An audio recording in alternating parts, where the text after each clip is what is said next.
జగన్ రావు గారి జయంతి సందర్భంగా దేవాలయం నియోజకవర్గ తెలుగుదేశం పార్టీ తరఫున కోట చంద్రశేఖర్ ఆధ్వర్యంలో ఘనంగా నివాళులర్పించడం జరిగింది. ఏప్రిల్ నెలలో చూసుకుంటే మన దేశంలో స్వతంత్ర సంగ్రామంలో వచ్చిన మరి కృషి చేసిన గొప్ప వ్యక్తులు జగన్ రావు గారు, అలాగే బిఆర్ అంబేద్కర్ గారు. ఈరోజు మరి వాళ్ళని ఆదర్శంగా తీసుకోవాలి. వాళ్ళ దేశంలోనే ఉత్తమ పార్లమెంటరీగా జగన్ రావు గారు పనిచేశారు.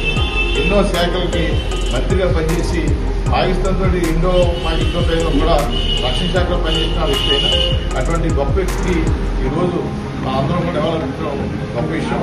అలాగే మన నారా చంద్రబాబు నాయుడు గారు కూడా అంతకుముందు నందమూరి తారక రామారావు గారు అయితే, నారా చంద్రబాబు నాయుడు గారు, అంబేద్కర్ గారు కానీ, అలాగే జగన్ రావు గారు కానీ అందరూ కూడా మన తెలుగుదేశం పార్టీ విధానాల్లో మరి భారత రాజ్యాంగం చట్టం అమలు చేసే విధానం, న్యాయం అమలు చేసే విధానంలో పెద్దలను గౌరవించడం మన పార్టీ విధానం. ఆరోగ్యం ముందుగా చట్టం తెలియజేసుకుంటూ మరి ఈ వారంలో జరిగిన ప్రతి కార్యక్రమంలో కూడా మన రాష్ట్రంలో ఎన్నో విజయాలు సాధిస్తారు చంద్రబాబు గారి నాయకత్వంలో. అవన్నీ కూడా ముందు తీసుకెళ్లి ఇటువంటి పెద్దలందరూ కూడా మరి గుర్తించుకుని చరిత్ర గుర్తించిన విధంగా కార్యక్రమం చేస్తూ సందర్భించుకుంటూ మరొకసారి జగన్ రావు గారికి ఘనంగా నివాళులర్పిస్తున్నారు.